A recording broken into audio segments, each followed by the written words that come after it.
학자들이 오늘날 시대를 여러 가지로 많이 정의를 하는데 오늘날을 가치관 혼돈의 사회라고 이야기를 합니다.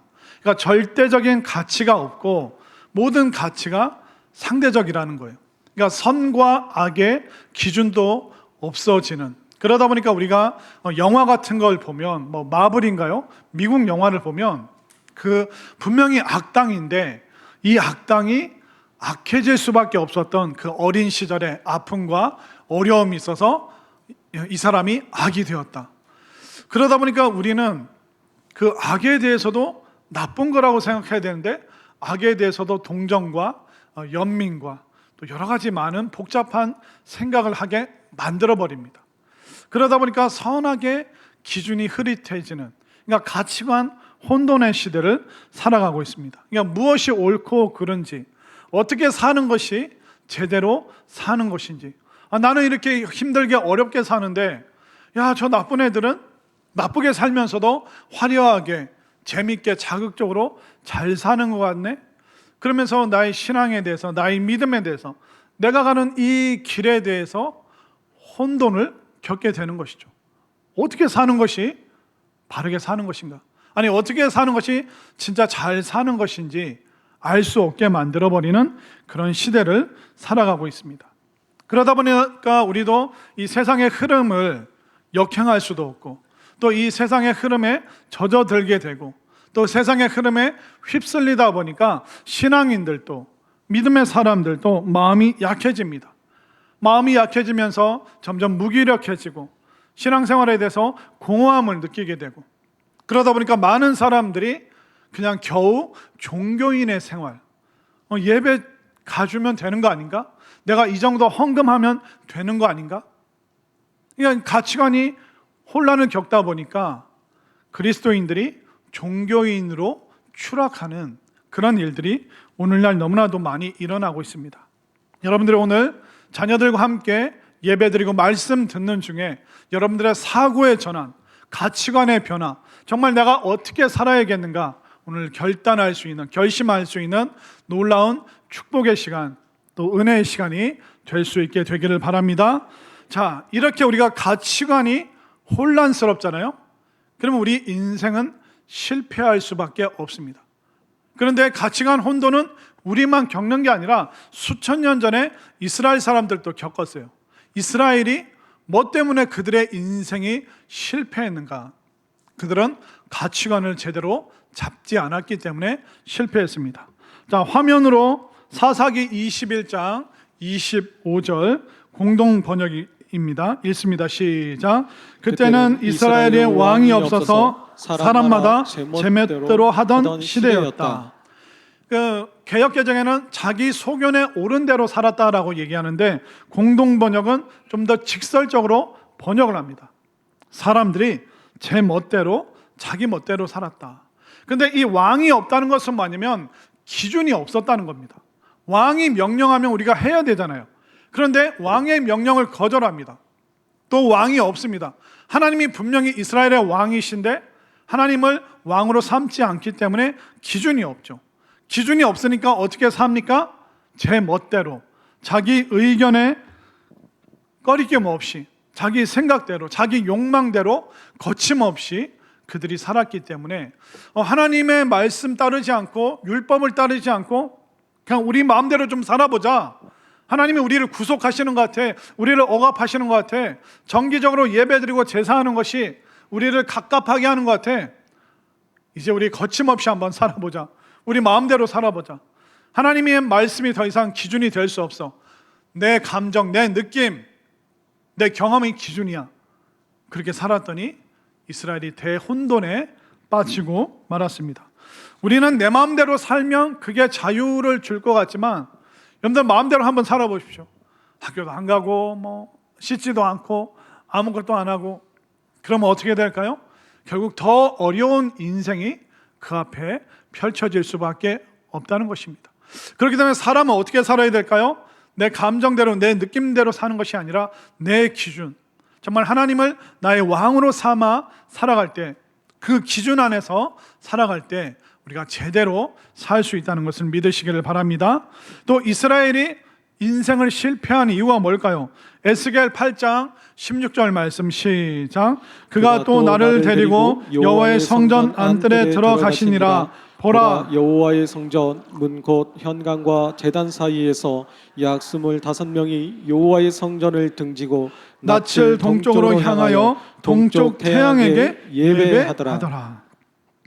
지금 성전 안에서 25명이 하나님의 그 성전을 등 돌리고 태양에게 경배하고 있는, 그러니까 우상 숭배하고 있는 그 모습. 우상 숭배를 다른 데서 하는 게 아니라 교회에서, 성전에서 이스라엘이 행하고 있습니다. 왜 이 지경이 되었을까요? 이스라엘은 하나님의 마음과 하나님의 소원을 몰랐습니다. 이스라엘은 하나님, 왜 내 소원 안 들어주십니까? 하나님 계속 이렇게 하시면 하나님을 떠나지는 않겠지만 하나님을 찾지 않을 거예요. 이렇게 돼버린 거예요. 그러니까 성전에는 오겠지만 하나님으로부터 등 돌리고 우리는 태양을 숭배할 거예요. 아수르가, 바벨론이, 애굽이 태양신을 섬기는데 이스라엘보다 더 강하잖아요. 하나님을 떠나진 않아요. 성전 떠나지 않아요. 예배는 드릴 거예요. 그러나 내 인생에 가서 하나님 안 찾을 거예요.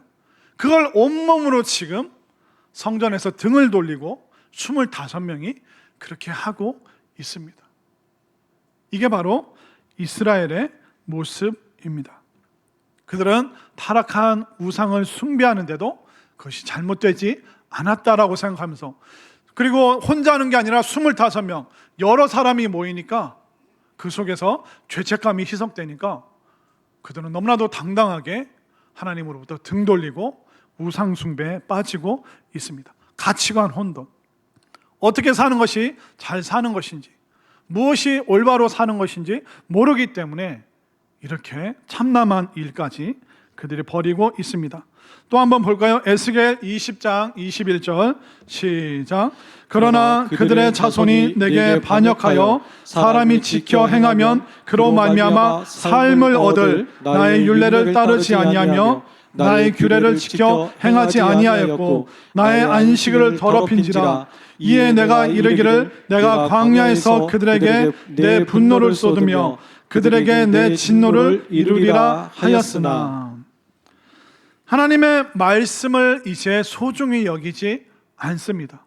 하나님을 왕으로 삼지 않기 때문에 내 마음대로 살 거예요. 이제 기준이 없어요.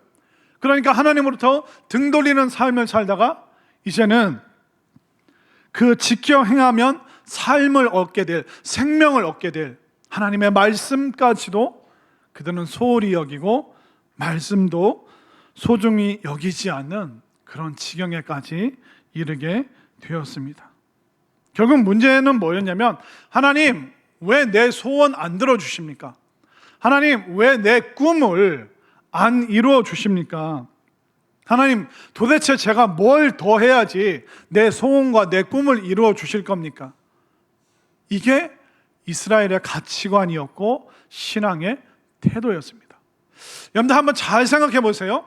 이 땅에서 여러분들의 존재를 증명하는 것이 하나님의 소원일까요?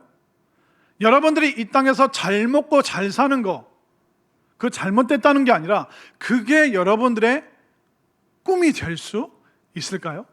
우리가 성경에서 믿음의 사람들을 보잖아요.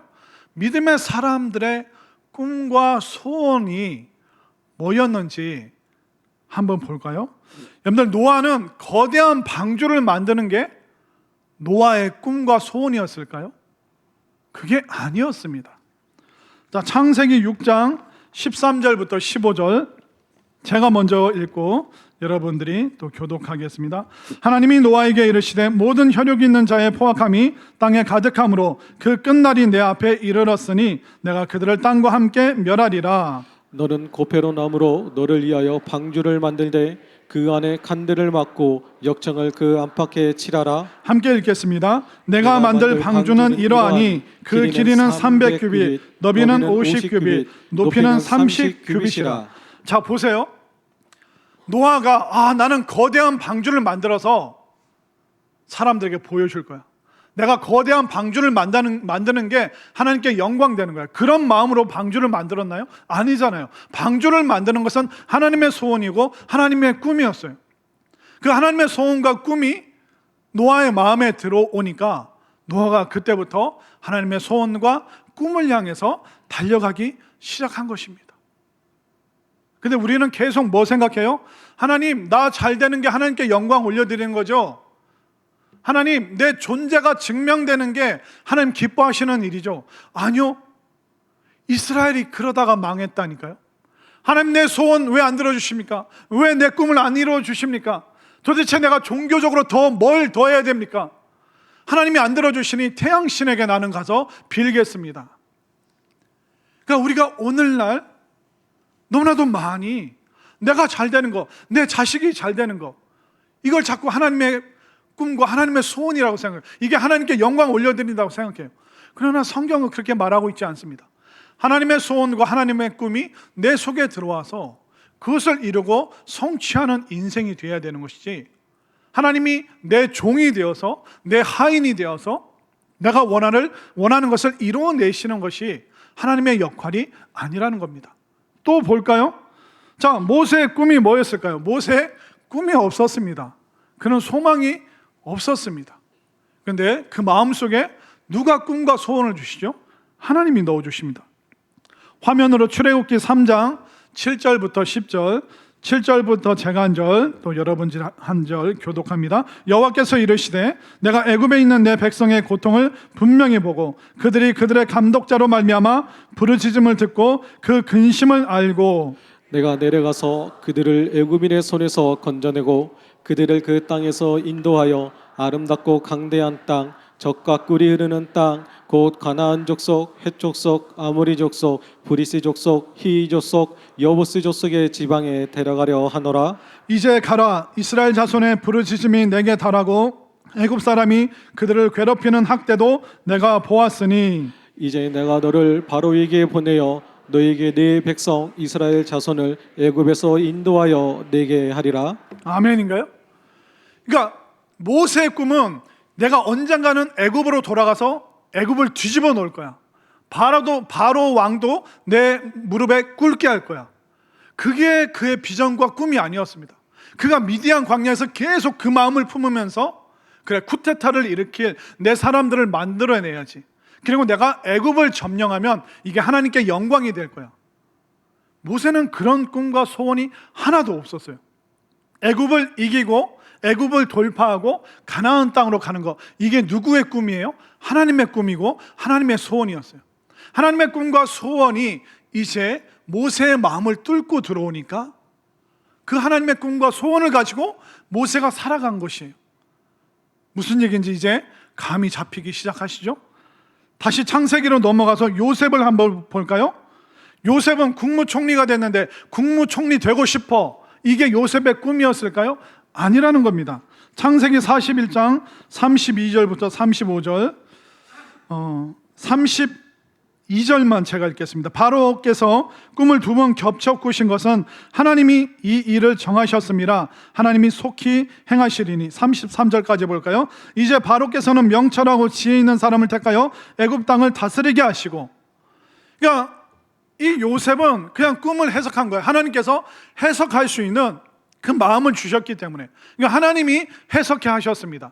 그리고 바로 왕이요, 좋은 사람을 뽑아서 이 애굽을 다스리게 하십시오. 그러니까 요셉은, 야, 내가 애굽의 국무총리 대신되면 우리 부모님에게 자랑이고, 우리 애굽 요셉이 어렸을 때는 성산교회 다녔거든. 내가 성산교회 자랑이 되고 기쁨이 되고, 그런 생각은 추호도 없었다는 거예요. 부모에게 내가 정말 멋진 아들이 돼야지, 내가 국무총리 대신 돼야지, 그 마음으로 그가 고생한 게 아니라는 거예요. 요셉이 국무총리가 되는 것은 하나님의 꿈이고 하나님의 소원이었지, 요셉이 어떻게 해서든 내가 나를 판 형제들 이겨 먹어야지, 본때를 보여줘야지, 그가 이를 악물고 국무총리를 향해서 달려간 게 아니라는 거예요. 이 일이 어떻게 이루어졌을까요? 창세기 41장 38절부터 41절, 제가 한 절, 여러분들이 한 절. 바로가 그의 신하들에게 이르되 이와 같이 하나님의 영에 감동된 사람을 우리가 어찌 찾을 수 있으리요 하고, 요셉에게 이르되 하나님이 이 모든 것을 내게 보이셨으니 너와 같이 명철하고 지혜 있는 자가 없도다. 너는 내 집을 다스리라. 내 백성이 다 내 명령에 복종하리니 내가 너보다 높은 것은 내 왕자뿐이니라. 바로가 또 요셉에게 이르되 내가 너를 애굽 온 땅의 총리가 되게 하노라 하고. 아멘이죠.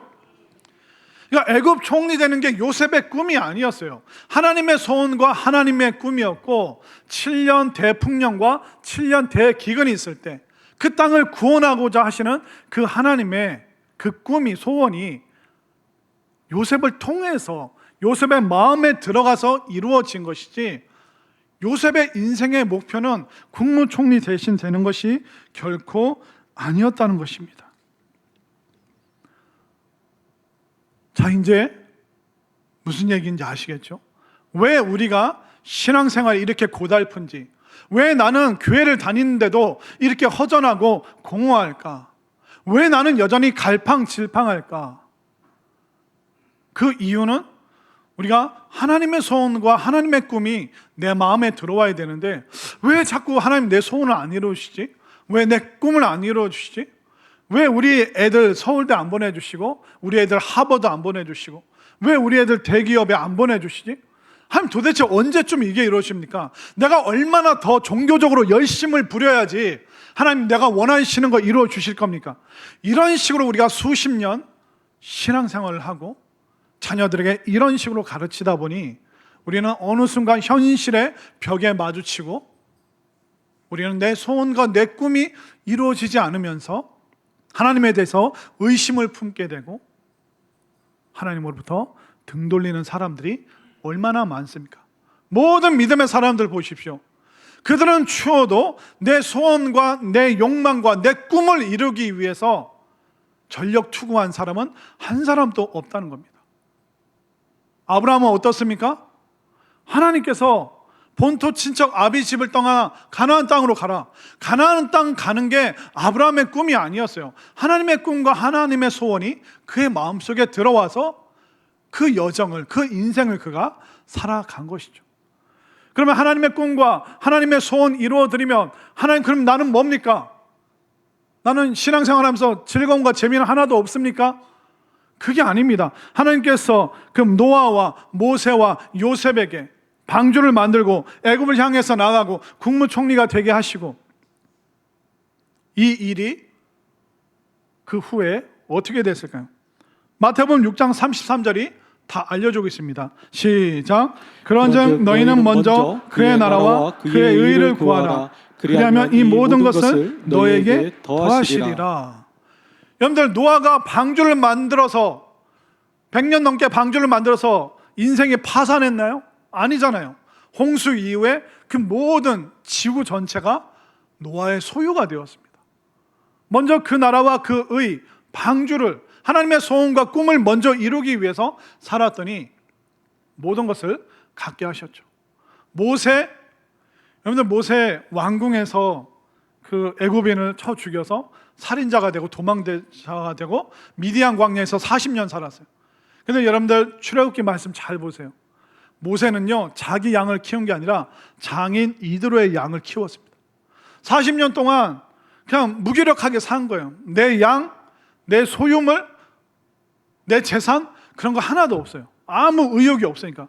그러니까 여전히 40년 동안 장인의 양을 치는 거예요. 그런데 하나님의 소원과 하나님의 꿈이 들어오고, 먼저 그의 나라와 그의 의를 이루기 위해 살았더니 그가 어떻게 됐습니까? 바로 앞에 당당히 서죠.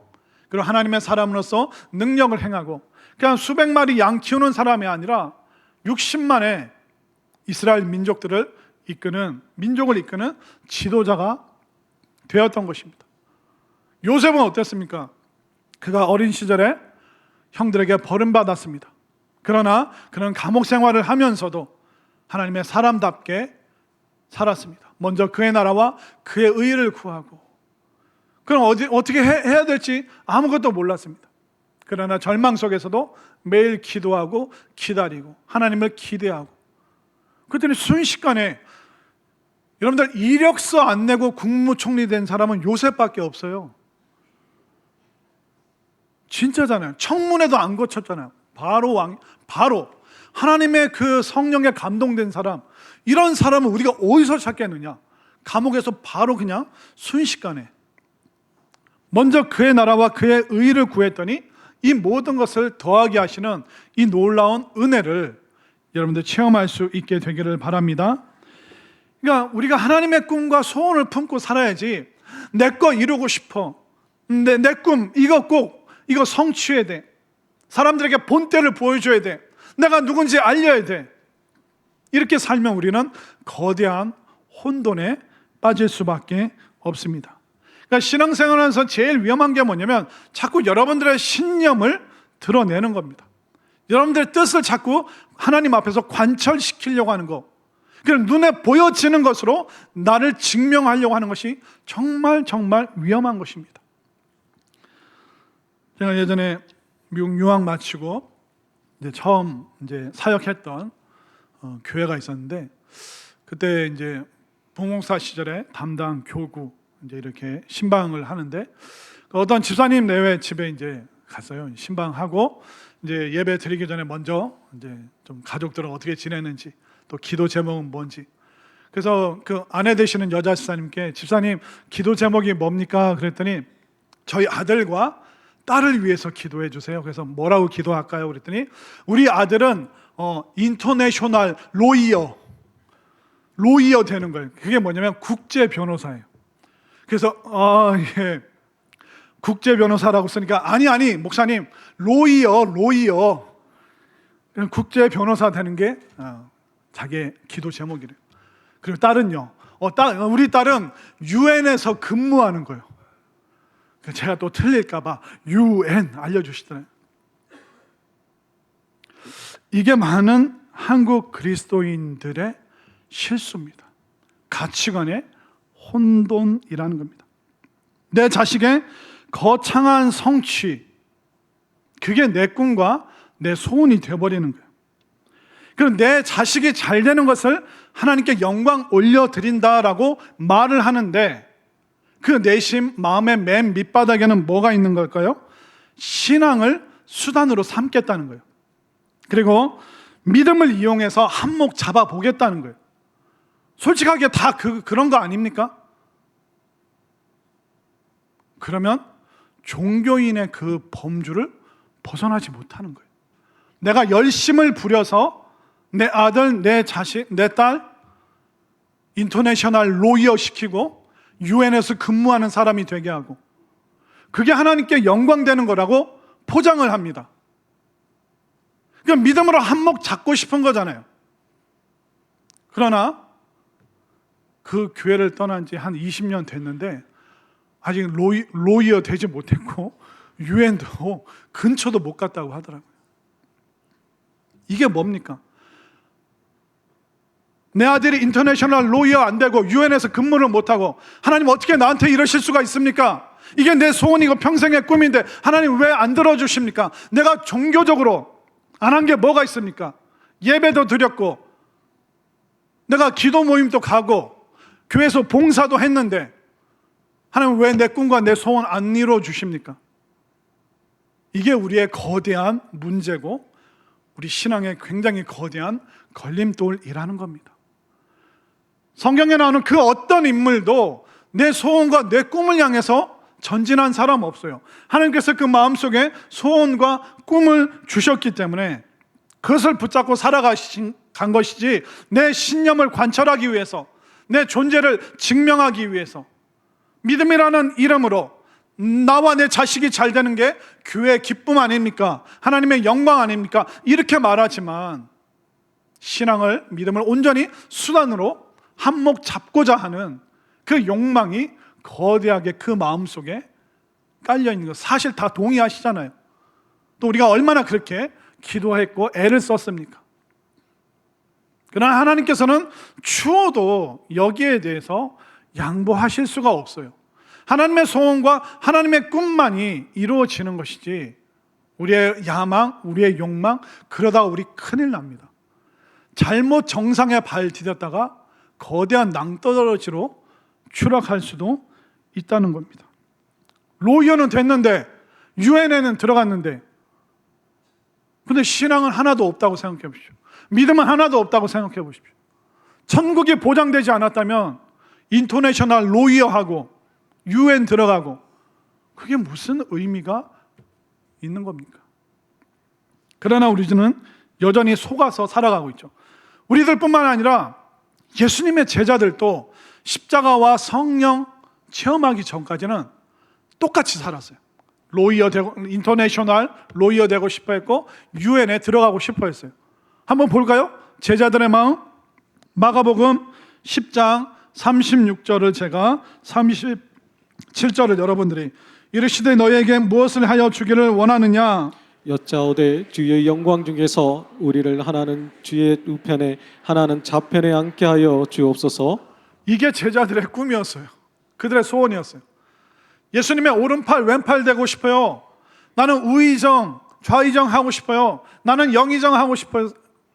예수님 따라다니다가 이 수고에 대한 보상으로 권력과 정치적인 힘을 갖고 싶어요. 세상에 내 존재를 예수님을 통해서 증명해내고 싶어요. 제자들도 그 과거에 만났던 그 집사님과 똑같은 마음, 여자 집사님이랑 똑같은 마음이 있었다는 거예요. 여러분들 목회자들도 얼마든지 이렇게 제자들처럼 이런 마음 품을 수 있어요. 내가 교회 크게 해서 진짜 한번 본때를 보여줄 거야. 잘 나가는 목사님들 다 내 앞에서 공손하게 해줄 거야. 목회자가 그런 야망, 그런 신념, 내 자아를 증명하겠다. 이게 얼마나 무서운 일을 초래할지 상상 초월의 이야기인 것이죠. 여러분들도 마찬가지예요. 하나님, 나 깜짝 놀랄 만한 사람 되게 해주세요. 하나님, 나에게 초능력 주셔서 본 거는 다 기억하고 막 공부 안 해도 막 100점 맞고 그렇게 해주세요. 그런 사람은 수능 100점 맞으시길 바랍니다. 수능이 400점 만점입니다. 100점 맞으라고 기도하면 할머니들 큰일 납니다. 어떤 고3 여자아이가 이제 할머니 나 오늘 수능 보고 올게. 할머니가 이빨 빠진 소리는 우리 손녀딸 100점 맞고 와. 할머니 안 돼. 100점 맞으면 안 돼. 400점이 만점이야. 아이고 우리 딸 400점 맞고 와. 우리는 하나님께 초능력을 구하잖아요. 근데 그게 하나님의 소원과 하나님의 꿈이 아니라니까요. 하나님은 하나님의 뜻을, 하나님의 섭리를 양보하시지 않아요. 그러니까 우리가 하나님께 맞춰야지 자꾸 하나님을 나에게 맞추라고 하니까 우리가 종교적으로 막 재주를 부립니다. 그러나 하나님은 끄떡도 안 하셔요. 우리가 하나님의 소원과 꿈을 가지기 전까지는 우리 마음의 평강과 기쁨은 없어요. 계속 종교적인 무기력과 공허함밖에 없는 것이죠. 하나님의 사람들은 내 꿈이 아니라 하나님의 꿈을 꾸었죠. 하나님의 사람들은 내 소원이 아니라 하나님의 소원을 마음에 품기 시작했습니다. 그럼 오늘 2025년을 살아가는 우리에게 그 소원과 꿈이 생겨야 되잖아요. 그게 다 성경에 나와 있습니다. 예수님이 선명하게 다 그걸 우리에게 알려주셨어요. 자, 우리의 소원과 우리가 품어야 될 그 주님의 소원과 주님의 꿈이 뭘까요? 자, 마태복음 오늘 본문 읽었죠? 본문 읽었으니까 다시 한번 읽어보세요. 마태복음 28장 19절 말씀을 볼까요? 마태복음 28장 19절 말씀 시작. 그러므로 너희는 가서 모든 민족을 제자로 삼아 아버지와 아들과 성령의 이름으로 세례를 베풀고. 그러니까 11 제자에게 뭐라고 말씀하셨냐면 제자들아 너희 가서 제자 삼는 일 해. 그 말씀을 마지막 유언으로 해 주셨어요. 그리고 또 예수님이 뭐라고 하셨을까요? 누가복음 24장 46절부터 49절 말씀까지 한 절씩 교독하겠습니다. 또 이르시되 이같이 그리스도가 고난을 받고 제3일에 죽은 자 가운데서 살아날 것과 또 그의 이름으로 제사함을 받게 하는 회개가 예루살렘에서 시작하여 모든 족속에게 전파될 것이 기록되었으니 너희는 이 모든 일의 증인이라. 볼지어다 내가 내 아버지께서 약속하신 것을 너희에게 보내리니 너희는 위로부터 능력을 입혀질 때까지 이 성에 머물라 하시니라. 뭐라고 말씀하셨어요? 증인이라고 말씀하셨잖아요. 그러니까 제자들아, 제자 삼아라, 그리고 증인 되어라. 또 부활하신 주님께서 뭐라고 말씀하셨을까요? 사도행전 1장 6절부터 8절 제가 먼저 읽습니다. 그들이 모였을 때 예수께 여쭈어 이르되 주께서 이스라엘 나라를 회복하심이 이때니까 하니 이르시되 때와 시기는 아버지께서 자기의 고난에 두셨으니 너희가 알 바 아니요. 함께 읽겠습니다. 오직 성령이 너희에게 임하시면 너희가 권능을 받고 예루살렘과 온 유대와 사마리아와 땅끝까지 이르러 내 증인이 되리라 하시니라. 아멘인가요? 여전히 제자들은 그 욕망에 사로잡혀 있어요. 주님의 나라, 정말 이 로마 천년제국 로마를 뒤엎고 예수님의 나라가 언제 임합니까? 예수님 말씀에 너희들의 소원과 꿈 그거 내가 알 바 아니다. 그리고 너희도 알 바 아니다. 지금 너희가 되어야 될 것은 뭐냐면 내 증인이 되는 것이다.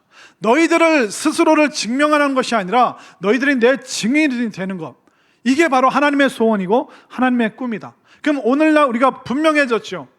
우리가 어떻게 살아야 됩니까? 제자로 살고 증인으로 살아가시길 바랍니다. 주님을 향하여 여러분들 제자 되시길 바랍니다. 또 세상 나가서는 여러분들이 증인이 되셨으면 좋겠습니다.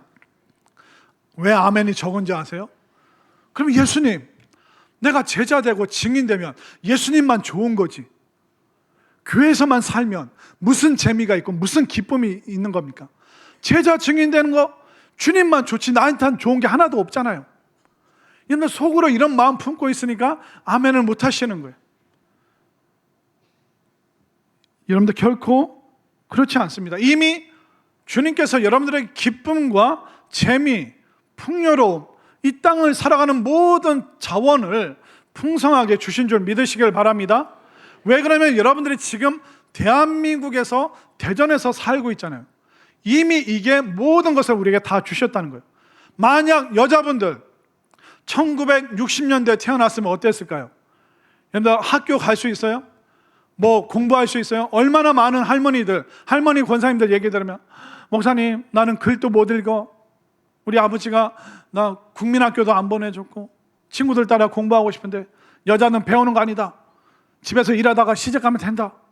그래서 목사님 난 글도 못 읽어. 80, 90 되시는 어르신들 보면 진짜 그 못 읽는 분들이 있어요. 이게 조선시대 얘기하는 게 아닙니다. 만약 여러분들 조선시대 때 태어났으면 어떻게 될까요? 그때는 신분사회예요. 여러분들 노비로 태어나면 평생 신분이 뭐예요? 노비로 살아야 되는 거예요. 농사 짓는 집에서 태어나면 사농공상 그게 있잖아요. 여러분들 뭐 글 배우려고 책을 들고 다닌다? 양반들이 두드러 팹니다. 어디 종놈이 어디 산것이 양반 행세를 하냐고. 책도 못 읽고 글도 못 배워 신분 상상도 할 수 없는 그런 세상이었어요. 근데 지금 여러분들이 어떤 시대를 살고 있습니까?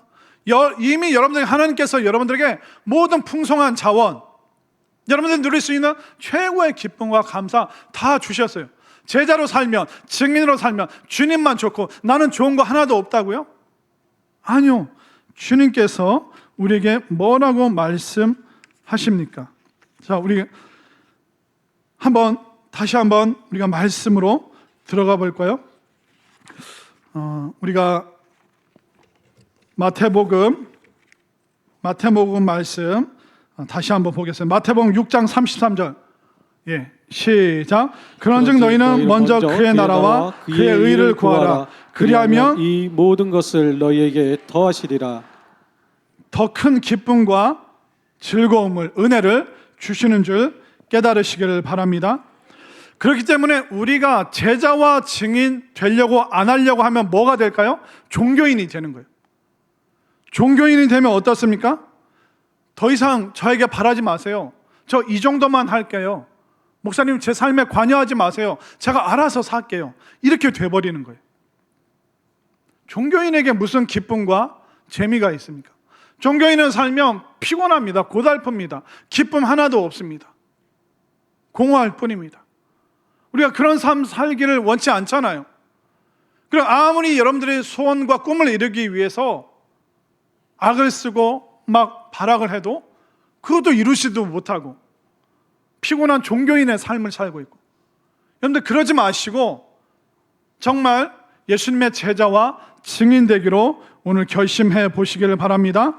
여러분들 각자의 자리에서 제자 되시면 돼요. 예수님께서 제자들 부르실 때 내가 너희들을 사람 낚는 어부로 불렀다. 어부가 되게 하리라. 마찬가지입니다. 우리가 사람을 캐내는 광부가 되면 되는 거예요. 우리가 사람을 자라게 하는 농부가 되면 되는 거예요. 내가 학생 신분으로 제자 되시기를 바랍니다. 여러분들 그 직업 가지고 예수님의 제자로 증인으로 살아갈 수 있습니다. 그렇게 살아가시기를 바랍니다. 그러면 목사님 어떻게 제자와 증인 될 수 있습니까? 우리가 훈련 받으면 됩니다. 우리가 의도적으로 제자와 증인 되기 위해서 훈련 받으면 전혀 어렵지 않아요. 훈련 받잖아요. 그럼 훈련하면서 그 생각이, 훈련받는 생각이 나를 지배하게 되는 거예요. 그럼 그 시선으로 바라보고 그 마음으로 살 수 있는 거예요. 여러분들 미용실 하시는 분들 만나잖아요. 그 미용실 하시는 분들은 저의 어디를 볼까요? 얼굴을 안 봐요. 봐줄 게 이거밖에 없는데 계속 뭘 볼까요? 아, 목사님 이 가르마를 이렇게 좀 타보시면 어떨까요? 아, 목사님 이렇게 좀 젤을 이렇게 좀 바르시면 어떨까요? 그러니까 헤어 디자이너 만나면 계속 머리 얘기만 해요. 그 신발 파시는 분들 만나면 저의 뭘 볼까요? 네, 얼굴은 안 보고 신발만 봐요. 목사님, 그 구두가 어디 거네요? 아, 그건 뭐가 편하고, 아, 발볼은 좀 좁은데. 그러니까 여러분들을 지배하고 있는 그 생각으로 여러분들은 세상을 바라보는 거예요. 근데 나를 증명하는 내 생각, 내 꿈, 내 소원, 그걸로 세상 보면 이루지 못하잖아요. 거기 도달하지 못하잖아요. 공허하잖아요. 힘들잖아요. 그러나 이제 우리가 예수님의 제자와 예수님의 증인되기로 결심하면 하나님께서, 주님께서 여러분들에게 그 소원과 꿈을 주시는 줄 믿으시기를 바랍니다. 어떤 생각, 어떤 시선으로 세상을 바라보고 싶습니까? 정말 내가 학생이지만 제자로 증인으로 살아야 되는구나. 내가 이런 직업, 내가 고위층이 되고 내 신분이 높아지면 그때서야 제자와 증인이 아니라 내가 어부로 살아도 광부로 살아도 내가 농사하는 일을 해도 내가 목수 일을 해도 목수 일을 통해서 내가 목사 일을 하는구나. 바로 제자와 증인이 되는 것이 하나님의 소원이고 하나님의 꿈이구나. 정말 여러분들의 직업을 통해서, 일터를 통해서, 여러분들의 삶을 통해서 제자와 증인 되기로 결단하는 이 놀라운 가치관, 사고의 전환을 통하여 이제 종교인을 벗어나고 참된 예수님의 사람, 하나님의 백성, 믿음의 사람, 그렇게 부를 수 있는 제자와 증인이 되어서 우리 온 세대가 정말 이 한 세상 하나님께서 기뻐하시는 그 소원과 꿈을 이루어 드리는 가슴 벅찬 신앙의 여정 될 수 있기를 간절히 소망합니다.